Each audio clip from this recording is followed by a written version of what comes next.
N'état de bleu ardent, viens, n'état de bleu donne ton cœur, viens, tel que tu es ardent, viens.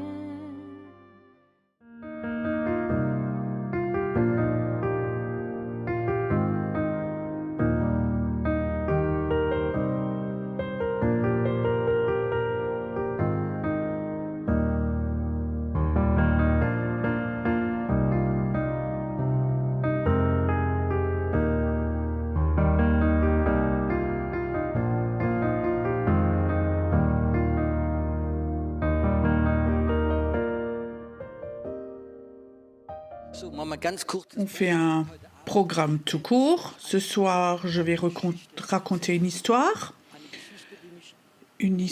qui, moi, m'a touchée profondément. Quand j'ai entendu cette histoire et que j'ai commencé à réfléchir, le Seigneur a commencé et continué cette histoire-là.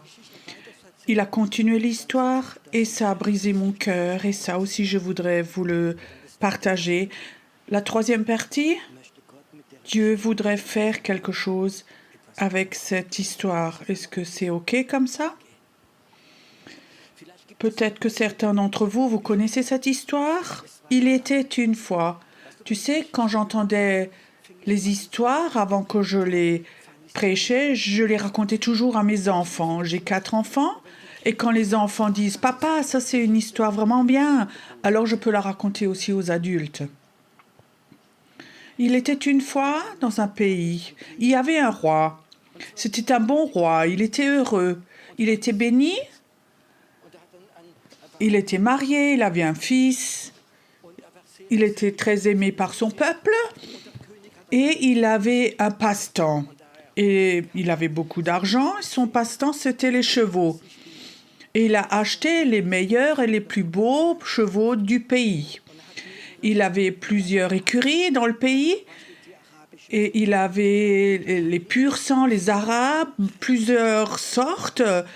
Et ça, c'était vraiment son passe-temps. Et il était heureux avec ça, jusqu'un jour. Tu peux imaginer, un de ses employés vient et dit « Majesté, un cheval a été volé. » Et le roi était choqué. « Qui peut me voler, moi, le roi? Qui peut me voler un cheval ?» Ça l'a préoccupé. Et 2 jours après, l'employé revient. Cette nuit, de nouveau, un cheval a été volé. 2 chevaux en 2 semaines. 3 jours plus tard, encore une fois. Le roi était fâché, choqué. Il appelle le chef de la police, les ministres, et ils disent « Maintenant, il faut que vous fassiez des affiches pour trouver le voleur. Et si on l'attrape, on va lui piquer les yeux. » Donc, ils ont accroché des affiches dans tout le pays. Le roi était sûr, maintenant c'est fini. Mais ce n'était pas fini. 3 jours après, il y en a un qui vient, « Majesté, de nouveau, un cheval a été volé. » Ça n'est pas possible. 2 jours après encore, c'était le 6e, 5e, 7e cheval. Alors, il a appelé le chef de la police. Il a dit « Écoute, tu es un bon policier. Toi, à partir de maintenant, tu vas le chercher et tu auras une grande récompense. Tu vas trouver le voleur. » 10 jours après, le chef vient de la police. Il dit « Majesté, j'ai trouvé le voleur. » Et le roi dit « Oui, magnifique, c'est super, tu vas avoir ta récompense, réjouis-toi. Maintenant, tu devrais être heureux. Tu es le chef de la police, tu as trouvé le voleur. Pourquoi est-ce que tu regardes attristé ?» Il dit « Majesté, je suis désolé, le voleur, c'est votre fils. Et votre fils a volé les chevaux. » Le roi était vraiment choqué. Mais il a dit « Tu sais, ma parole, une parole, c'est une parole. Et même si c'est mon fils, demain matin à 9h, je vais être là et je vais mettre ma robe de juge. Et tout le pays, tout le village peut venir et peut voir. » Le matin à 9h, le roi était là. Il avait sa robe de juge. Et son fils était là, dans les chaînes. Et les gens ont dit entre eux, est-ce que le roi va piquer les yeux de son propre fils? Et il dit, si, notre roi est juste. Quand il dit quelque chose, une parole est une parole, il le fait. Et les gens discutaient entre eux. Et le roi se levait. Il dit, ma parole est juste. Ce que j'ai dit doit se réaliser. Demain matin, 9 heures, il va venir, le bourreau sera là et il va lui piquer, lui brûler les yeux. Le matin, de nouveau, tout le monde était là. Le bourreau était là, il avait un fer qu'il avait dans le feu. On fait ça avec un bout de fer qu'on met dans le feu, et là, on met ça dans les yeux. Tout le peuple était là, et ils disent, mais le roi va pas faire ça, il va donc pas faire ça à son propre fils. Et les autres disent, si, il a dit, sa parole est une parole, c'est la loi, on lui fait confiance. Et le roi se lève, il dit au bourreau, allez-y, faites-le. Il prend ce fer, il va vers le fils, et tout le peuple regarde. Et tout d'un coup, le roi se lève et crie, non, il est trop jeune pour être aveugle, mais j'ai donné ma parole. Et maintenant, je voudrais que je donne mes yeux pour ses yeux. Je veux maintenant que toi, tu piques mes yeux. Et le bourreau a dit, je ne peux pas faire ça, à vous, au roi, à vous, je ne peux pas faire ça. Il dit, si, je veux que tu le fasses. Je veux donner mes yeux pour mon fils. Je vais tenir parole. Et le bourreau est allé vers lui et il a rendu les yeux du roi aveugle. Quand j'ai entendu cette histoire, j'ai réfléchi. Qu'est-ce que devait être ça comme père? Un père qui offre ses yeux pour son fils. Son fils a volé, a fait des choses pas bonnes. Quel père? Vous voyez dans quelle direction je veux aller maintenant? Est-ce que nous avons aussi un père comme ça? Est-ce qu'il nous a donné ses yeux? Ou plus encore, Dieu nous a donné son cœur. Il nous a donné son Fils, Jésus-Christ, pour que nous n'ayons pas besoin de mourir, pour notre pardon. Il a fait ça de façon fantastique.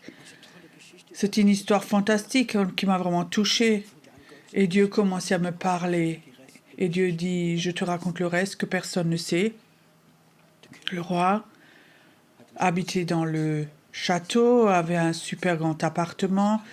C'était le Parlement et les ministres. Il dit, maintenant son fils doit venir habiter là. Je suis aveugle. Personne ne peut m'utiliser. Mon fils doit devenir roi. Je prends un petit appartement au 2e étage.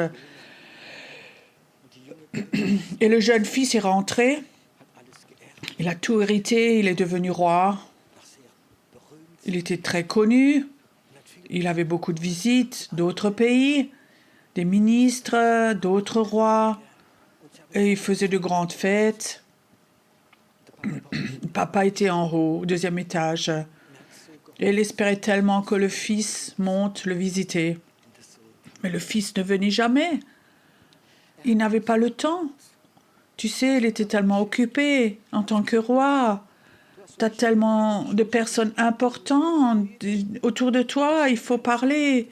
Et il n'avait pas le temps et lui attendait. Le fils ne venait jamais. Et quelque part, je savais, si Dieu me raconte cette histoire, Pierrot, ça a à voir quelque chose avec toi. Et je savais, je suis aussi quelqu'un comme ça. Je suis sauvé, aimé de Dieu, accepté. Il a payé. Jésus a donné sa vie pour moi. Et très tôt, Dieu m'a donné des dons, guérison, délivrance prophétique. J'ai servi, j'ai fait, mais je n'avais plus le temps pour mon Dieu. Et j'aimerais demander aujourd'hui, est-ce que ça pourrait aussi être toi? Tu sais, nous sommes des chrétiens, nous sommes sauvés, heureux, on se laisse baptiser, on a le pardon, on a la vie éternelle.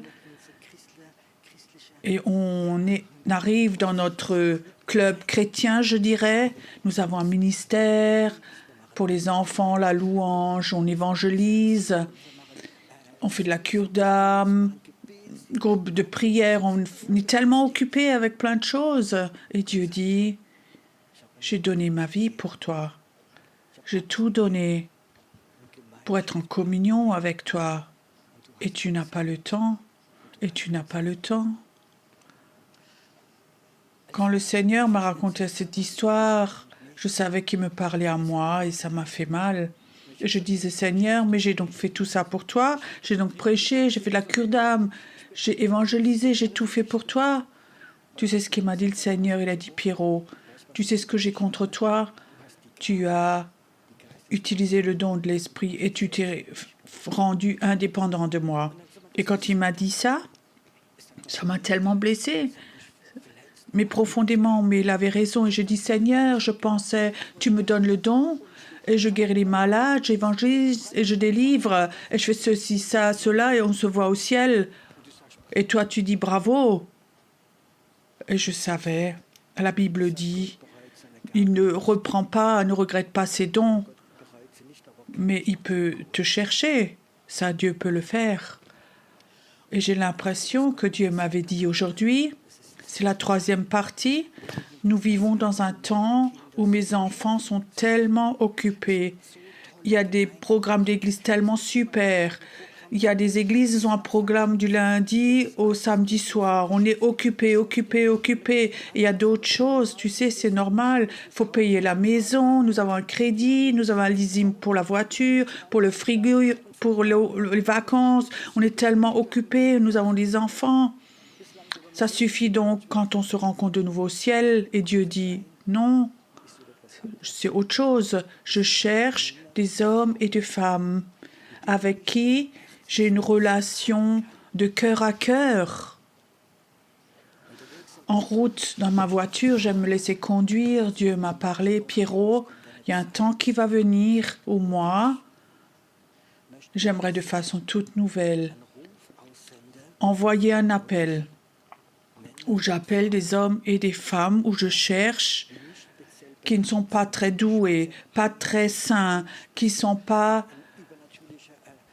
une influence très importante, mais des personnes tout à fait normales, qui passent du temps avec le roi des rois, le seigneur des seigneurs, avec le Père. Et lui va les former en tant que personnes prophétiques, pas comme des prophètes que nous connaissons, des prophètes d'église. Ils vont dimanche matin devant, le Seigneur vous aime, vous bénit, va revenir, amen. Et après, il y a le prochain, je vois un nuage qui vient, et après, repart. Tu sais, ça, nous le connaissons tous. On a sans doute entendu, mais Dieu cherche des prophètes qui lui appartiennent. Pas une dénomination, pas une église, mais ils lui appartiennent. Pas un prophète qui appartient à l'église, mais à lui seul.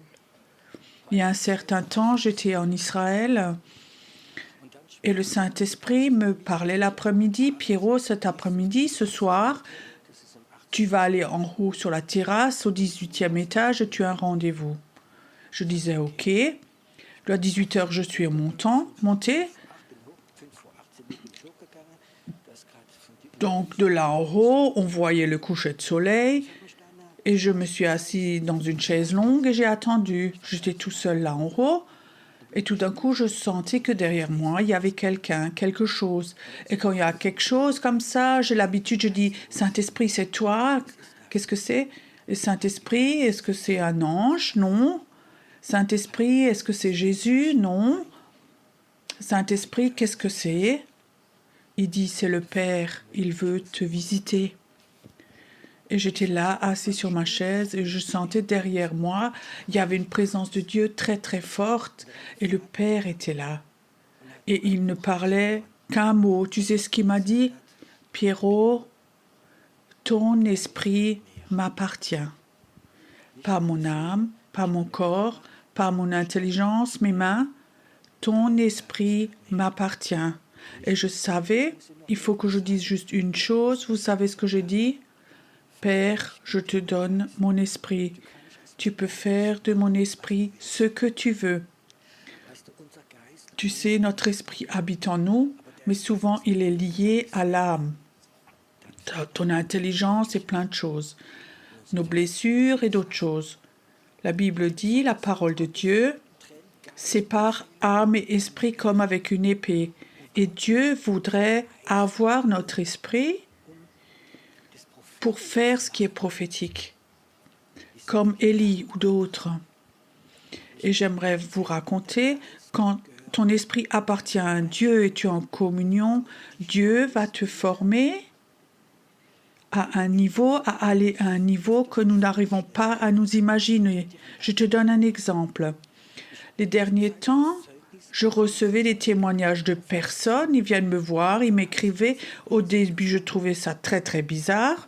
Une femme vient me voir et me dit, tu imagines, il y a 3 semaines, j'étais tellement malade, j'avais des douleurs terribles.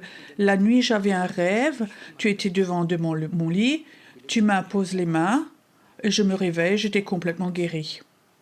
Je disais, oui, ok, ça peut arriver. 2-3 semaines après, une dame qui m'écrit la même chose. La nuit, elles étaient malades. Et j'étais venue dans la chambre, j'impose les mains, elle guérit. Je dis, mais Dieu, mais qu'est-ce qui se passe? Il disait, Pierrot, c'était pas un rêve. J'ai utilisé ton esprit la nuit quand tu dormais et je l'ai amené à cet endroit. Est-ce que ces choses sont possibles? Je sais ce que ça signifie. Mon esprit appartient à Dieu. Il peut prendre mon esprit jour et nuit. Dans la nuit, je me réveille. J'étais assise sur mon lit parce que je savais que la présence de Dieu était là. Et le Seigneur me demande, est-ce que je peux utiliser ton esprit? Et je dis oui. Tout d'un coup, je sentais comme je sors. Je vais très haut. Et je sais, je vole au-dessus du pays. Et c'est la nuit. Et après, je redescends dans une ville où il y a beaucoup de lumière. Et je dis, Seigneur, où est-ce que je suis? Il dit, Moscou. Et la nuit, donc, je descends à Moscou. C'était une grande allée avec beaucoup de lumière à droite et à gauche. Mais personne n'était là. J'étais tout seul. Je descends. Et je sens dans cette allée, des 2 côtés, de droite et à gauche, il y avait des anges. Ils me regardaient et ils me saluaient respectueusement. Et le Seigneur dit, marche.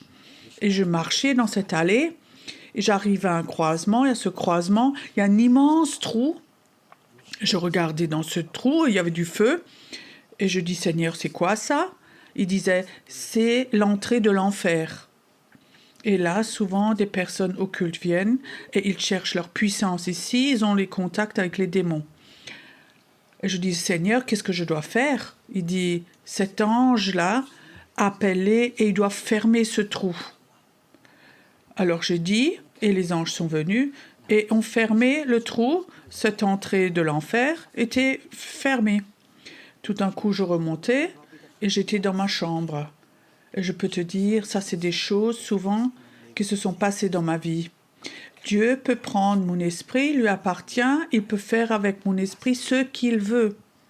Et maintenant la question, qu'est-ce que toi tu fais avec ton esprit? Peut-être dimanche matin chanter en langue, est-ce que c'est tout? Est-ce que Dieu peut faire plus? Est-ce qu'il y a une autre dimension?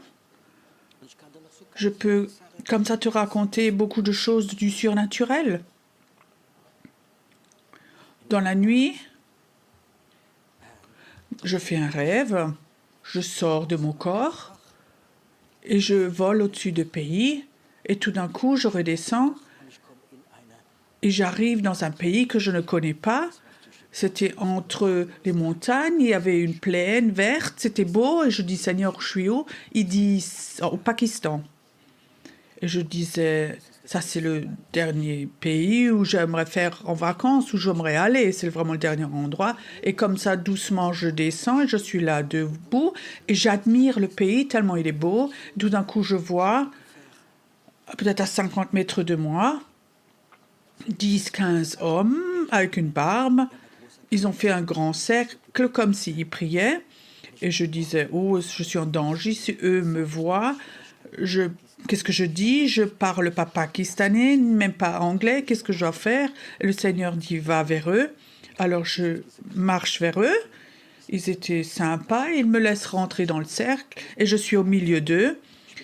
Et je raconte à ces personnes-là. Je leur raconte. Je leur parle avec eux. Ils m'écoutent. Et Dieu dit, maintenant je te reprends. Tout d'un coup, je me réveille et je suis dans ma chambre à coucher. Et la chambre était pleine de la présence de Dieu. Je suis assise dans mon lit. Je dis, Seigneur, qu'est-ce qui s'est passé? Et je dis, c'est un rêve. Il dit, non, c'est pas un rêve. J'ai envoyé ton esprit là-bas. Et tu as parlé à ces personnes, à ces hommes. Et ils croient qu'un ange était là et il a parlé avec toi. 15 jours après, je crois, Andreas Serman de Wiesbaden, il va au Pakistan. Il fait une immense évangélisation. Et il croit que c'est le temps pour le Pakistan. Tu comprends? Je sais qu'il y a un niveau que nous ne pouvons pas nous imaginer, de signes et de miracles qu'aucun œil n'a vu, qu'aucune oreille n'a entendu. C'est juste ça. Nous entendons que des choses que nous avons déjà entendues. Mais je crois que le temps vient où Dieu va appeler des personnes et on va aller dans le surnaturel. Le surnaturel peut être très simple. Je vois derrière un couple qui est assis derrière. Je crois que c'est vous. Où on s'est rencontrés à Mannheim un matin. Je crois qu'à 11h, Dieu me dit, va à Mannheim pour prier. Je dis, où? À cette place, cette rue. Je discute pas longtemps et je vais prier là, cette rue, parce que Dieu veut faire quelque chose. Et tout d'un coup, il y a un couple devant moi.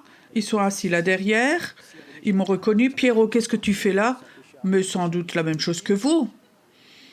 Alors, ils me racontent. Ils ont un jour de vacances. Ils habitent ici dans le coin. Ils voulaient d'abord aller à la piscine ou faire quelque chose d'autre. Et Dieu a dit non, allez à Mannheim, à cette place-là. Et là où nous sommes rencontrés. Je le dis parce que je les vois là derrière. Mais ça, c'est quelque chose, c'est une vie normale dans l'esprit. Maintenant, je rencontre de plus en plus de personnes qui apprennent à être obéissants quand Dieu a besoin de leur esprit pour faire quelque chose. C'est juste ça.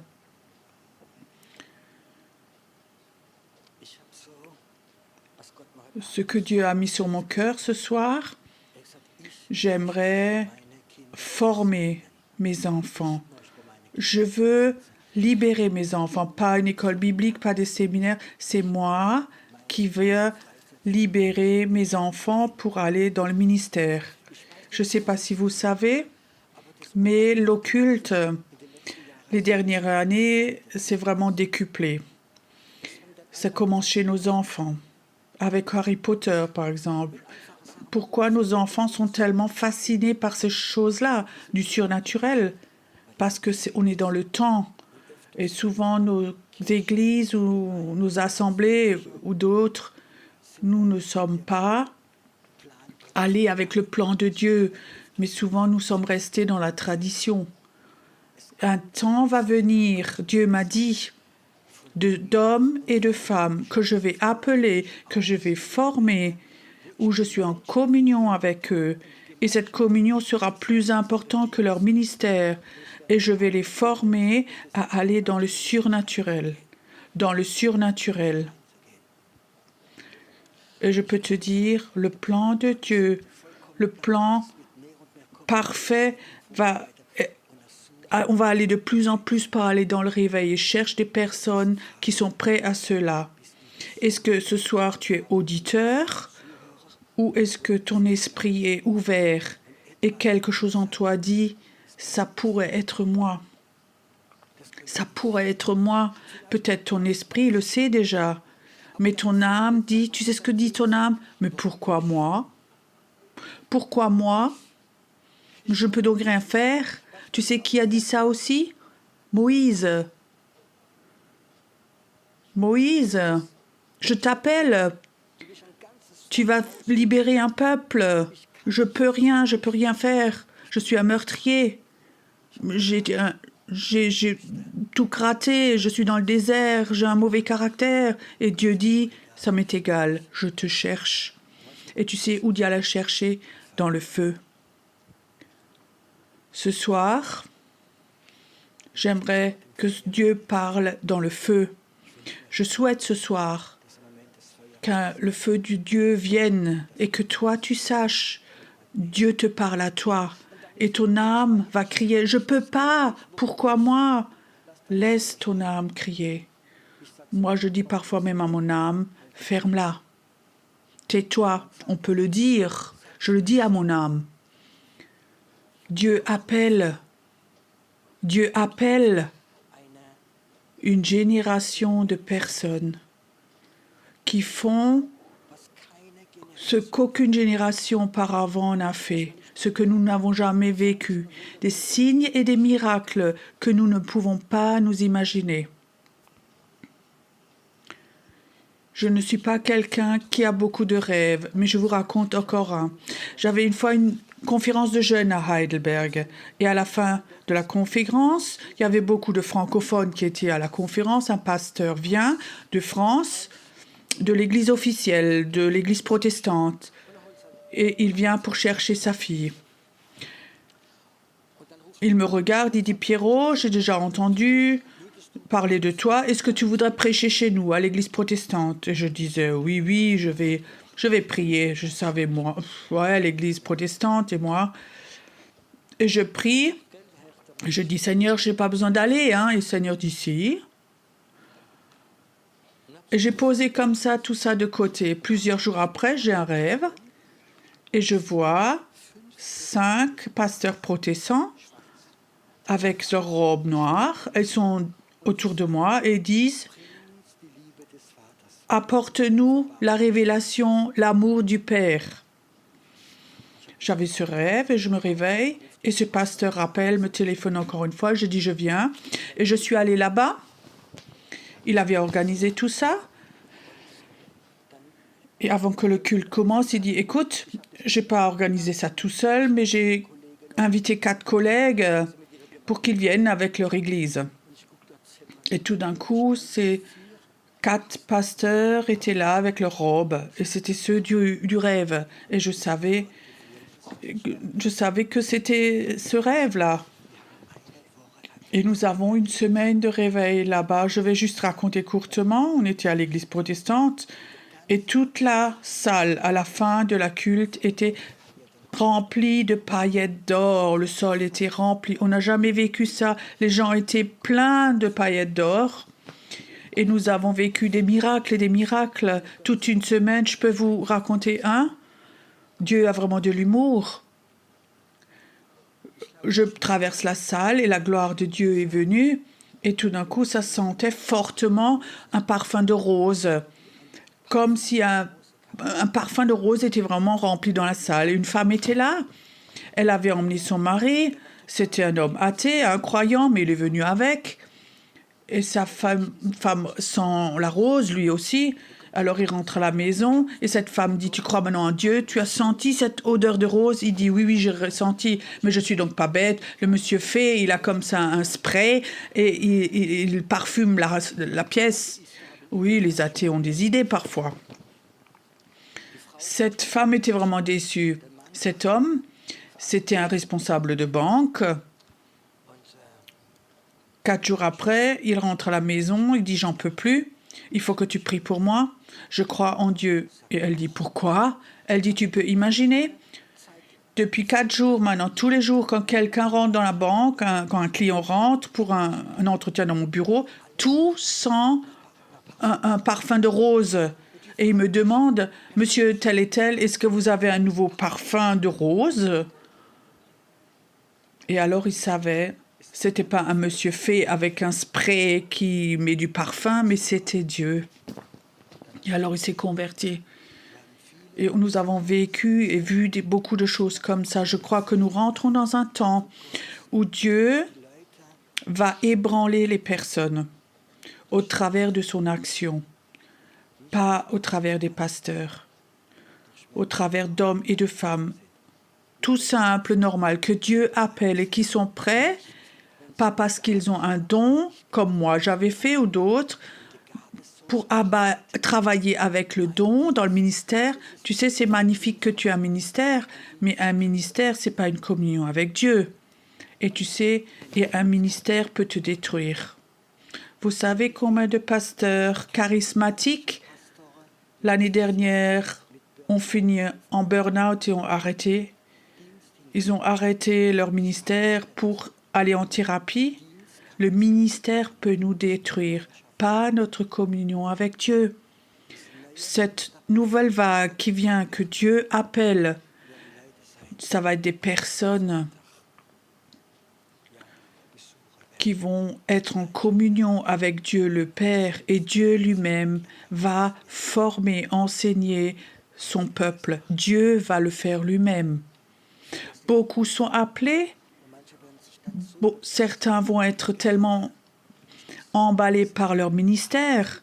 Tu sais, quand tu as un don de guérison, de prophétie, tu vas avoir beaucoup de gens autour de toi. Les gens ne doivent jamais être plus importants que Dieu. Prends-toi le temps avec le Père. Je sais que ce qui est devant moi va être beaucoup plus grand que ce qui est derrière nous. Je le sens, je le sais, c'est en moi. Nous rentrons dans un temps où le monde, l'Allemagne, va être tellement ébranlé par des signes et des miracles. Je peux dire, le journal va écrire sur ces choses-là de Dieu. Le peuple d'Égypte avait vu les signes et ça va être pareil. J'aime ce passage de la Bible avec le feu, parce que Dieu, c'est un Dieu du feu. Il y a beaucoup de passages où Dieu a parlé dans le feu, mais il y a un passage que j'aime au-dessus de tout, où il est écrit « Dieu est un Dieu du feu, un Dieu jaloux ». Est-ce que tu crois que Dieu est jaloux, qu'il peut être jaloux? Tu lui appartiens. Tu lui appartiens. Tu n'appartiens pas à l'Église. Tu n'appartiens pas au pasteur. Tu n'appartiens pas à une religion. Je n'appartiens pas à ma femme ni à mes enfants. Je les aime. Mais j'appartiens d'abord à mon Dieu. Vous comprenez cela? Tu sais que tu appartiens à Dieu, qu'il t'a acheté. Et un jour, il va te demander « Qu'est-ce que tu as fait de ta vie ?»« Oui, j'ai eu un ministère. Non, ça, je ne voulais pas. Je voulais que tu viennes à moi. Je voulais que tu sois en communion avec moi. » Est-ce que tu lui appartiens? Est-ce que tu veux connaître ce Dieu jaloux? Celui qui dit parfois « Ceci, tu ne vas pas le faire, là, tu ne vas pas aller. Tu m'appartiens à moi seul. Tu n'appartiens pas, tu ne vas pas aller à tous les anniversaires de ta famille. Tu m'appartiens à moi. Tu ne m'appartiens pas à ta famille qui te dit tu fais ceci, cela. Tu appartiens à ton Dieu, à ce Dieu jaloux, ce Dieu qui a tout fait pour toi, ce Dieu du feu.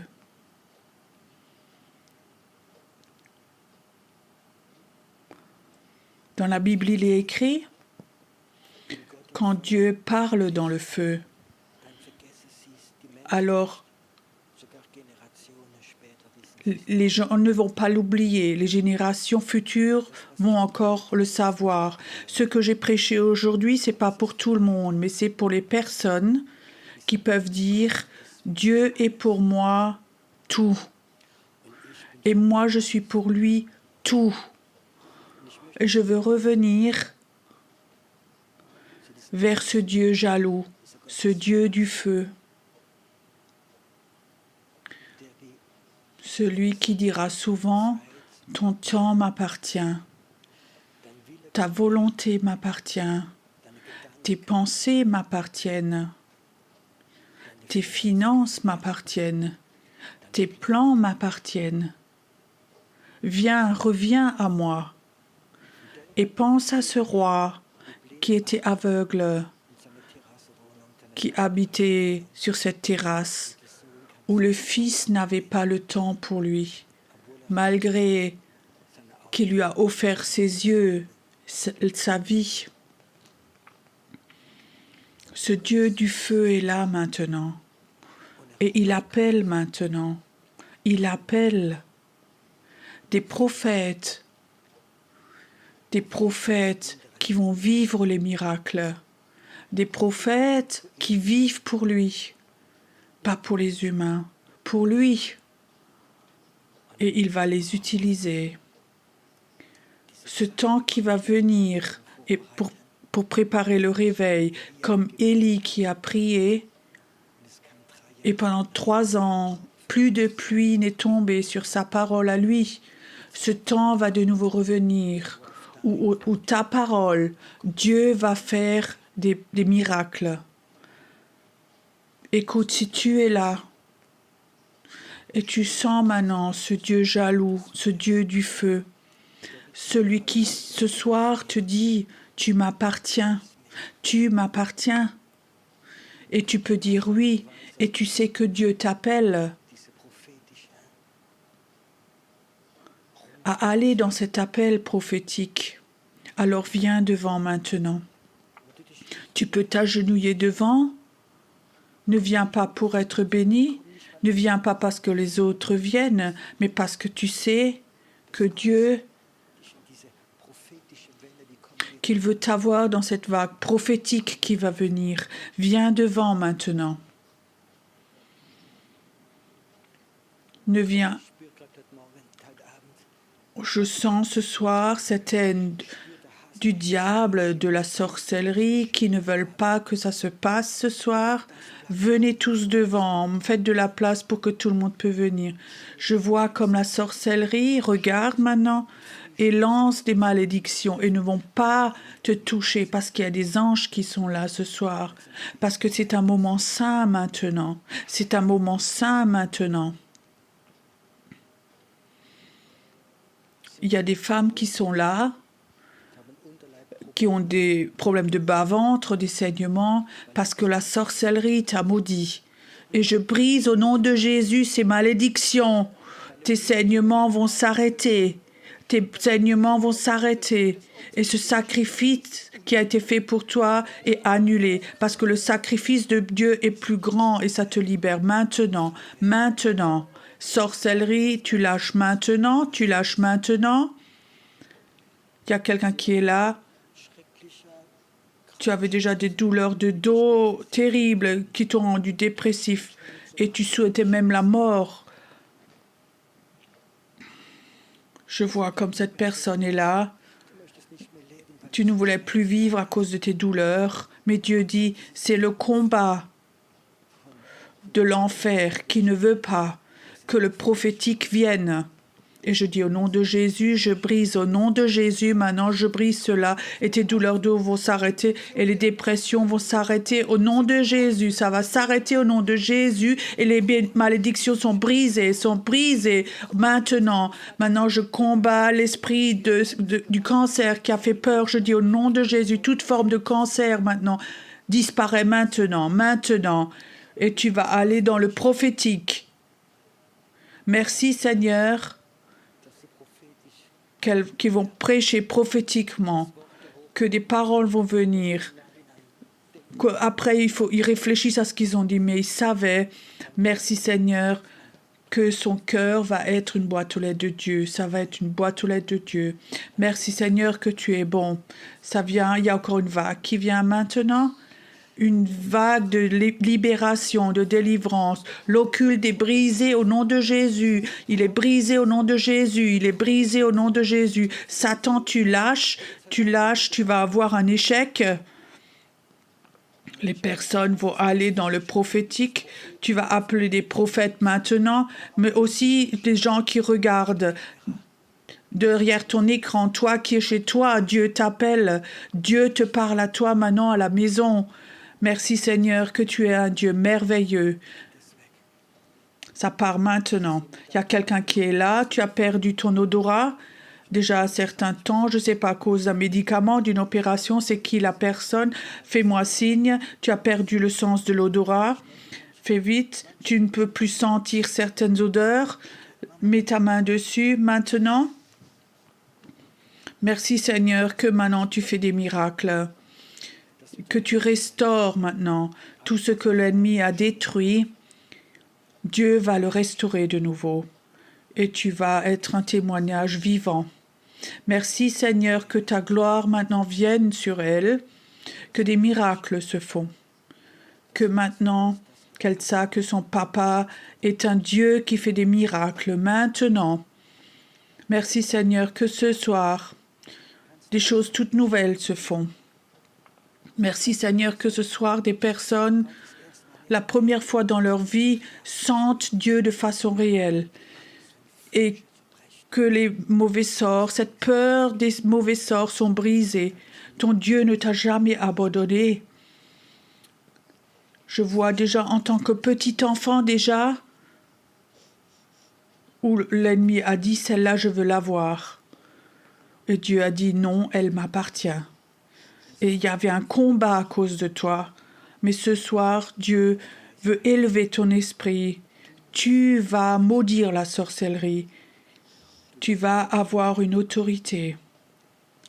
Dieu voudrait te donner un don, que tu pries pour des enfants qui ne peuvent pas avoir d'enfants et les femmes vont mettre des enfants au monde. Tu vas faire de la délivrance. Tu vas rentrer dans le monde invisible, voir dans le monde invisible. Le combat qui était là les derniers temps où tu ne voulais plus. Dieu dit, je te libère maintenant. Tu vas voler. Tu vas voler. Merci Seigneur que tu la libères. Père, c'est peur démoniaque, elle va le quitter.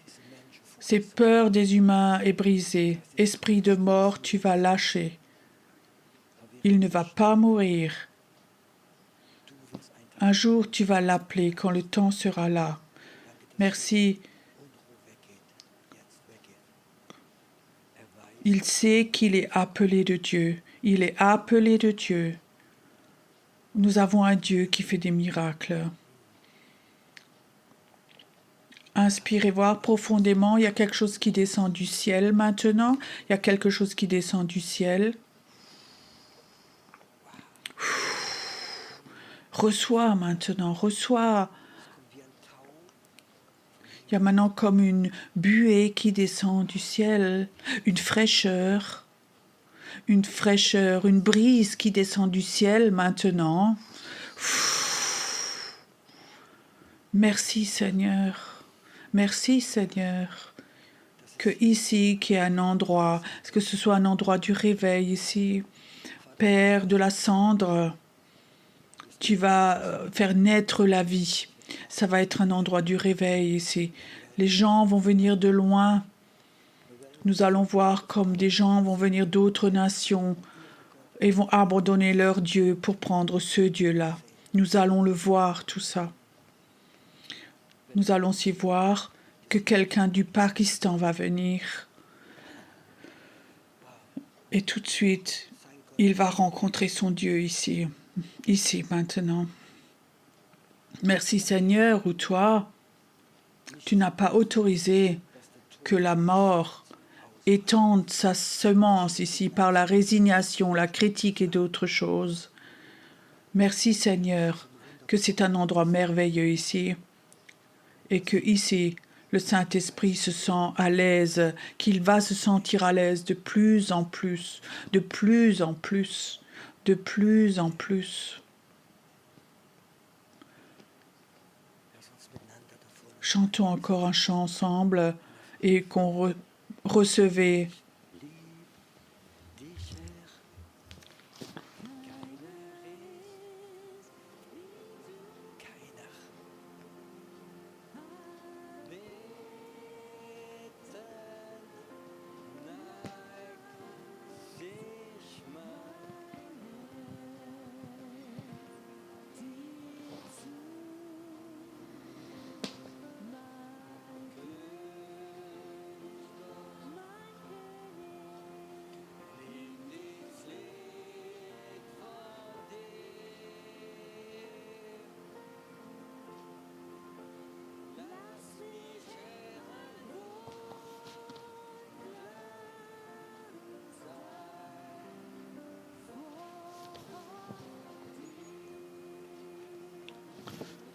Écoute, ici, il y a des personnes, vous avez des problèmes d'estomac, des douleurs à l'estomac.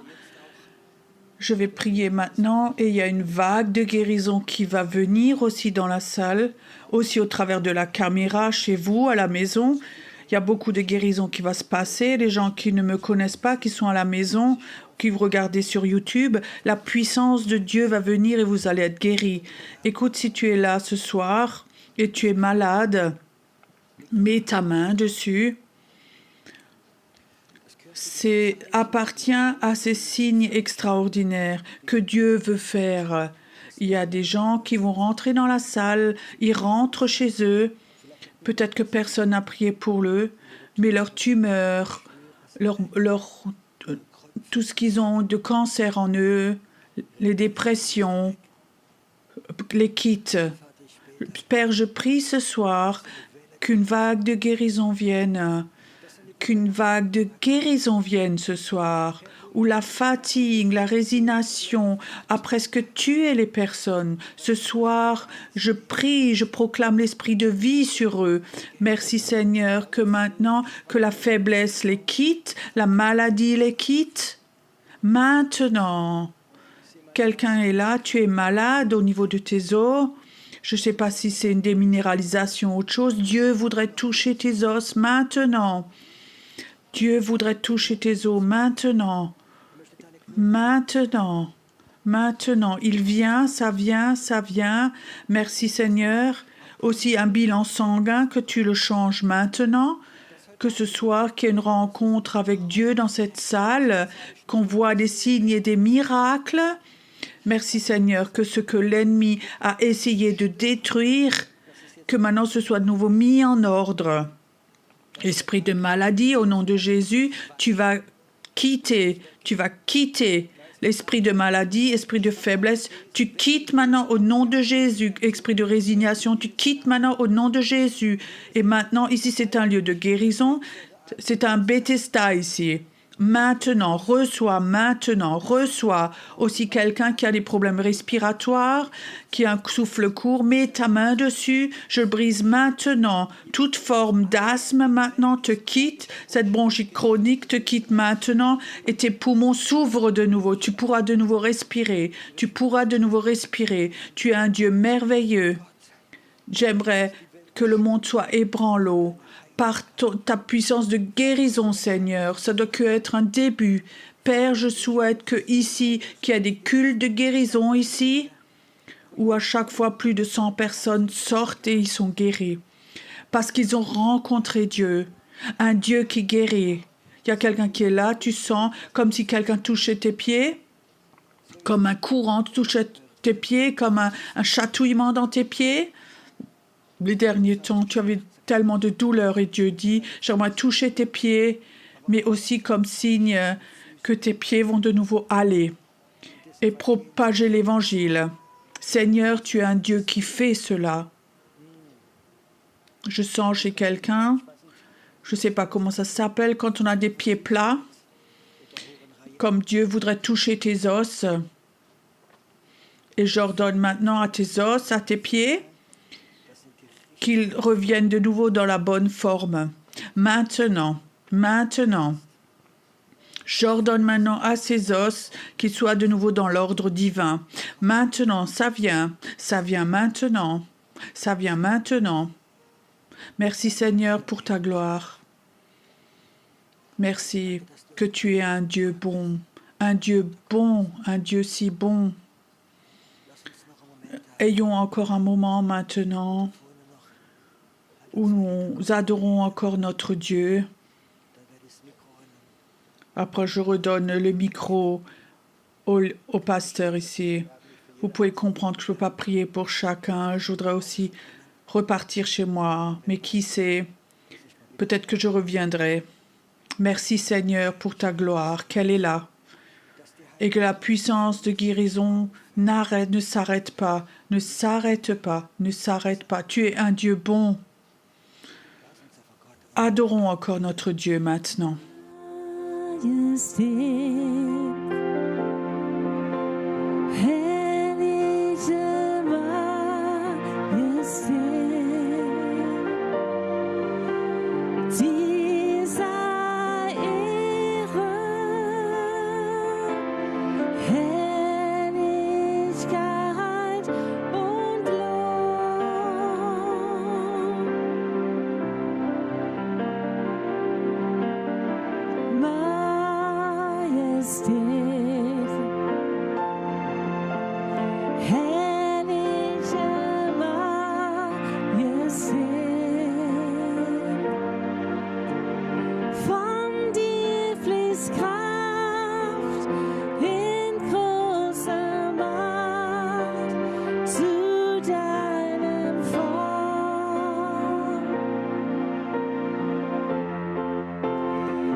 Ich will dir danken, Herr, unter allen Erdenvölkern.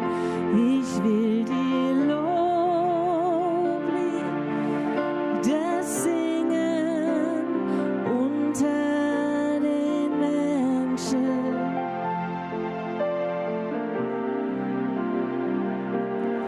Denn deine Güte reicht so weit bis zu den Himmel und deine Treue so weit die Wolken gehen. Sei erhoben, o Gott, über den Himmel.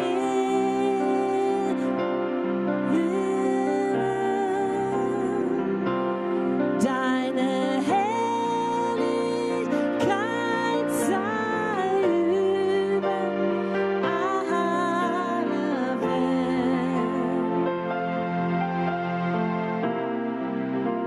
Sei erhoben, o Gott, über den Himmel.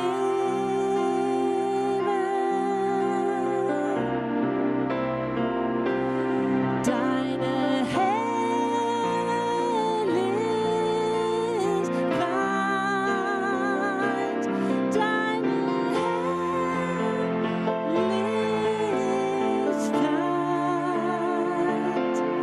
deine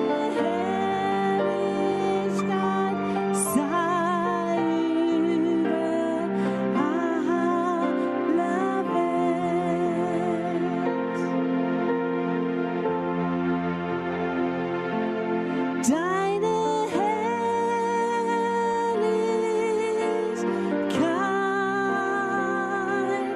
deine Herrlichkeit,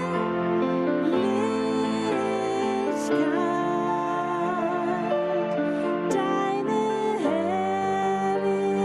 Herrlichkeit sei über alle Welt. Sei